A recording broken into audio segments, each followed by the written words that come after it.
వర్తమానము వినుమా ప్రియ నేస్తమా, విని నీవు ప్రభుని విశ్వసించుమా.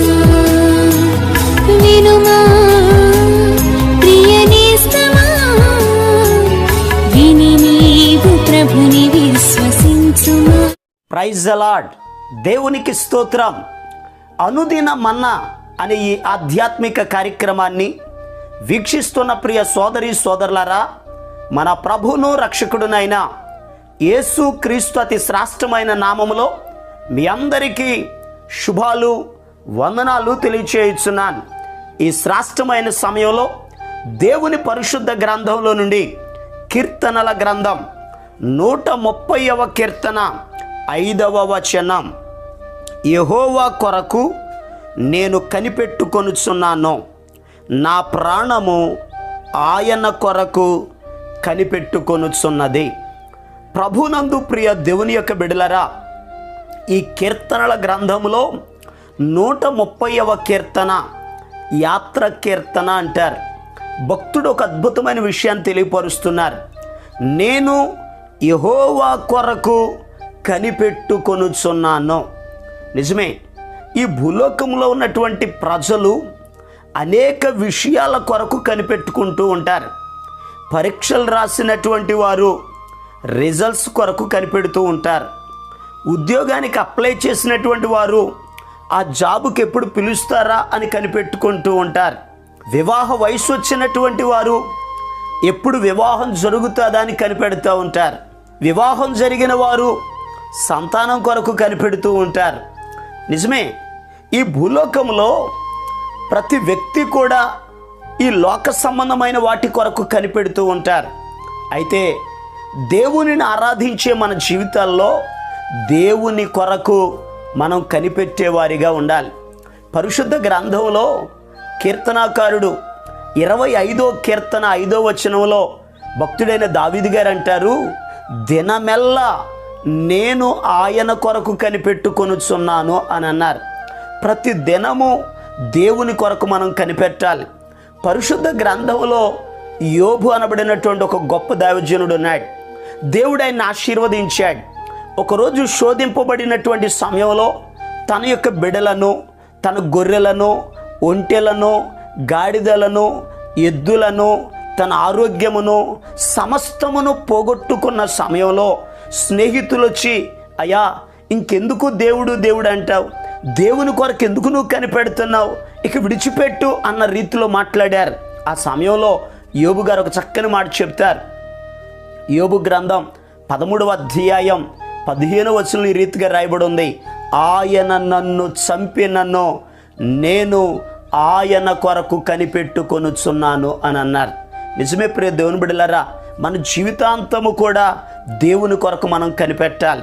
అయితే ఏ రీతిగా కనిపెట్టాలో ఈ 130వ కీర్తనలో కీర్తనాకారుడు ఒక చక్కని మాట చెప్తున్నారు. చూడండి, 6వ వచనం, కావలి వారు ఉదయము కొరకు కనిపెట్టుట కంటే ఎక్కువగా నా ప్రాణము ప్రభు కొరకు కనిపెట్టుకొనుచున్నది. నిజమే ప్రియ దేవుని బిడ్డలారా, కావలివాడు ఉదయము కొరకు ఎలా కనిపెడతాడో అదే రీతిగా నేను దేవుని కొరకు కనిపెడుతున్నాను అని అన్నారు. ఎందుకు దేవుని కొరకు కనిపెడుతున్నారు? ఒక వ్యక్తి దేవుని కొరకు కనిపెట్టుట ద్వారా ఆ వ్యక్తికి వచ్చే మేలేమిటో ఈరోజు పరిశుద్ధ గ్రంథంలో నుండి జాగ్రత్తగా మనం ధ్యానం చేద్దాం. చూడండి, మీ పరిశుద్ధ గ్రంథాలు తెరిచి సామెతల గ్రంథం 20వ అధ్యాయం 22వ వచనం, కీడుకు ప్రతి కీడు చేసేదనను కొనవద్దు, యెహోవా కొరకు కనిపెట్టుకొనుము, ఆయన నిన్ను రక్షించును. ప్రియ దేవుని యొక్క బిడ్డలారా, చదవబడిన లేఖన భాగంలో రాయబడి ఉంది. సొలొమోను గారు ఒక అద్భుతమైన విషయాన్ని తెలియపరుస్తున్నారు. ఒక వ్యక్తి దేవుని కొరకు కనిపెట్టుకొనుట ద్వారా దేవుడు మనలను రక్షిస్తాడు.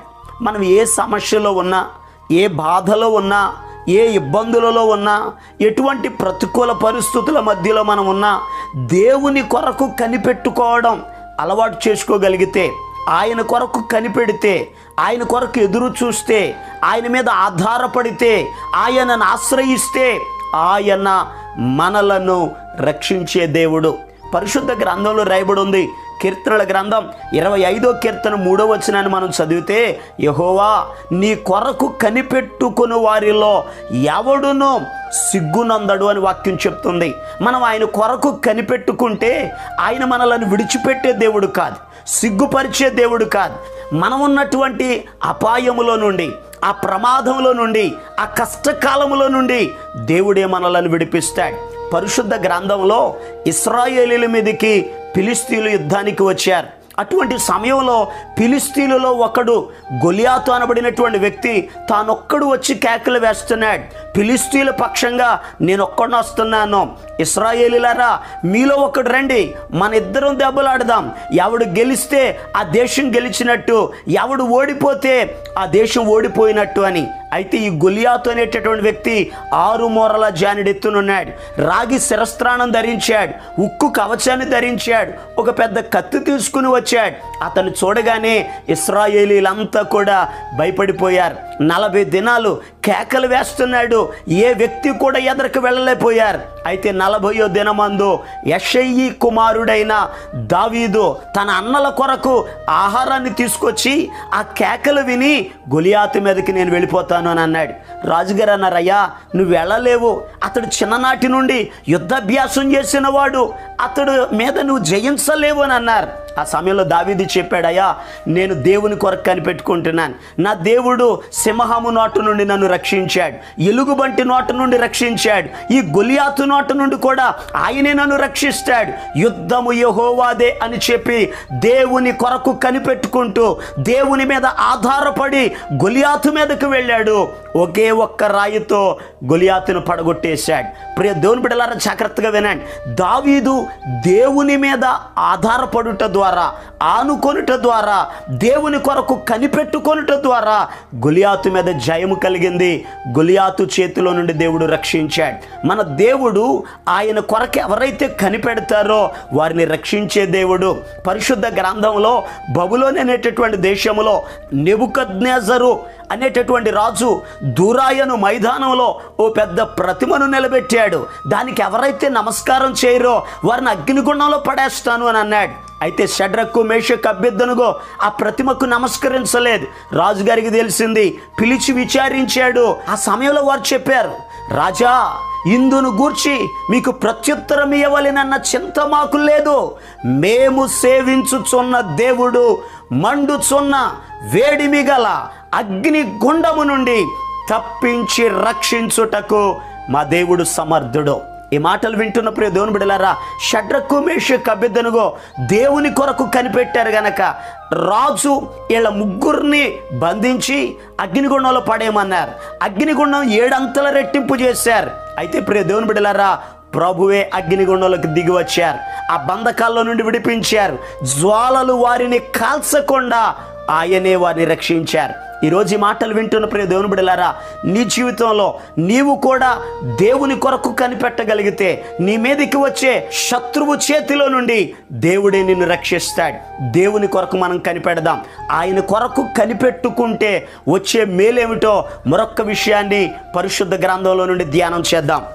యెషయా గ్రంథం 64వ అధ్యాయం 4వ వచనం, తన కొరకు కనిపెట్టు వారి విషయమై నీవు తప్ప తన కార్యము సఫలము చేయు మరి ఏ దేవునిని ఎవడు ఏ కాలమున చూచి ఉండలేదో అట్టి దేవుడు కలడన్న సమాచారము మనుషులకు వినబడలేదు, అట్టి సంగతి వారికి తెలిసి ఉండలేదు.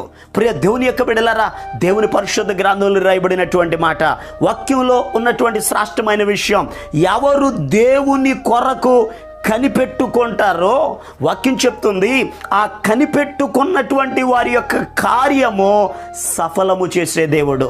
కార్యము అనగా పని. మన పనులు సఫలపరచబడాలి అని అంటే దేవుని కొరకు మనం కనిపెట్టుకోవాలి. ఎవరు దేవుని కొరకు కనిపెడతారో వారు వెళ్ళేటటువంటి ఆ పని ఏదైనా సరే దేవుడు సఫలం చేస్తాడు. అబ్రహాం గారు తన కుమారుడికి వివాహం చేసే సమయంలో ఎలియాజర్ని పిలిచాడు. నా దేశానికి నా బంధువుల దగ్గరికి వెళ్ళి అమ్మాయిని తీసుకురమ్మని చెప్పారు. అయితే ఎలియాజరు ఆయన బయలుదేరి వెళ్ళి ఆయన దేవుని కొరకు కనిపెట్టాడు. ఆ బావి దగ్గరికి వెళ్ళి ప్రార్థన చేయటం మొదలుపెట్టాడు. దేవుని కొరకు కనిపెట్టాడు, దేవుడి మీద ఆధారపడ్డాడు. ఇస్సాకు కొరకు రెబుకాను దేవుడు సిద్ధపరిచాడు. దేవుడే బావి దగ్గరికి తీసుకొచ్చాడు, నీళ్లు పోసేలాగా ప్రేరేపించాడు. ఆమె ఒప్పుకొని ఇస్సాకును వివాహం చేసుకోవడానికి సిద్ధపడి బయలుదేరి వచ్చింది. అయితే ఎలియాజరు వెళ్ళిన పని సఫలపరచబట్టడానికి కారణం ఎలియాజరు దేవుని కొరకు కనిపెట్టాడు. ఈరోజు ప్రియ దేవుని బిడ్డలారా, మీ కుటుంబ వ్యవస్థలో మీరు చేసే పనుల విషయంలో అవి సఫలపరచబడాలి అని అంటే దేవుని కొరకు కనిపెట్టండి, ఎదురు చూడండి. దేవుడు మీ జీవితంలో అద్భుతమైన కార్యములను చేసి ఆయన మిమ్ములను రక్షిస్తాడు, మీ కార్యములను సఫలం చేస్తాడు. అలా చేయునట్లుగా మీ కొరకు నేను ప్రార్థన చేస్తాను. తలలు వంచండి, కళ్ళు మూసుకోనండి, ప్రార్థనలు ఏకీభవించండి. దేవుడి మాటలను మన వినికిడులు ఆశీర్వదించునుగాక. ఆమేన్. మహాపరిశుద్ధుడును ప్రేమ కలిగిన మా పరమ తండ్రి, ఆశ్చర్యకరుడు అయిన మా యేసయ్యా, నీకు వందనాలు. నీ బిడ్డల కొరకు ప్రార్థిస్తున్నాను. నీ కొరకు కనిపెట్టిన వారిలో ఎవడును సిగ్గునొందడని వాక్యం చెప్తుందయ్యా. నీ బిడ్డల జీవితంలో సిగ్గుపరచబడకుండా రక్షించండి, వారి కార్యములను సఫలం చేయండి, వారి అవసరతలను మీరు తీర్చండి, ప్రయాణాల్లో మీరు తోడై ఉండండి. నీ బిడ్డల పక్షంగా మేలు కలుగ చేయండి, ఘనమైన నీ కార్యాలు జరిగించండి. నాజరేయుడైన యేసు నామములో ప్రతి అవసరత తీర్చబడునుగాక ఆజ్ఞాపిస్తున్నాను. ఆశ్చర్యమైన నీ కార్యాలు చేసి మహిమ ఘనత ప్రభావాలు మీరు పొందుకొనమని యేసు క్రీస్తు అతి పరిశుద్ధమైన నామం పేరట ప్రార్థన చేసి అడిగి పొందుకొని ఉన్నాము తండ్రి. ఆమేన్. మన ప్రభు అయిన యేసు క్రీస్తు కృప మీకు తోడుగా ఉండి నడిపించును గాక. ఆమేన్. ఈరోజు పుట్టినరోజు మరియు పెళ్లి రోజు జరుపుకుంటున్న వారికి సీసలి మన్నా చర్చి తరపున మా కుటుంబ పక్షముగా మీకు శుభాలు తెలియపరుస్తున్నాం. May God bless you. దేవుడు మీకు తోడుగా ఉండి మిమ్మల్ని ఆశీర్వదించును గాక. దయచేసి గమనించండి, మీ కొరకును మీ కుటుంబం కొరకును దేవుడు మిమ్మలను అభివృద్ధి పరచాలని నిత్యము మేము ప్రార్థన చేస్తున్నాం. ఏమైనా ప్రార్థన అవసరతలు ఉన్న యెడల ఈ స్క్రీన్ మీద కనబడుతున్న నెంబర్కి ఫోన్ చేసి తెలియపరచండి. ప్రియ దేవుని బిడ్డలారా, అనుదిన మన్నా అనే ఈ వర్తమానాలు మీ స్నేహితులకు మీ బంధువులకు కూడా షేర్ చేయండి. మన్నా చర్చ్ సీసలి అనే ఈ యూట్యూబ్ ఛానల్ను సబ్స్క్రైబ్ చేయండి. అందరికీ వందనాలు. నాకుండగా ఏది నాకక్కరలేదు, నీవు నాకుండగా ఏది నాకక్కరలేదు, నీవు నాకుండగా ఏది నాకక్కరలేదు. అంతా నా మేలుకే, ఆరాధన యేసుకే, అంతా నా మంచికే. తన చిత్తమునకు తల వంచితే, తన చిత్తమునకు తల వంచితే, ఆరాధన ఆపను, స్తుతించుట మానను. ఆరాధన ఆపను, స్తుతించుట మానను.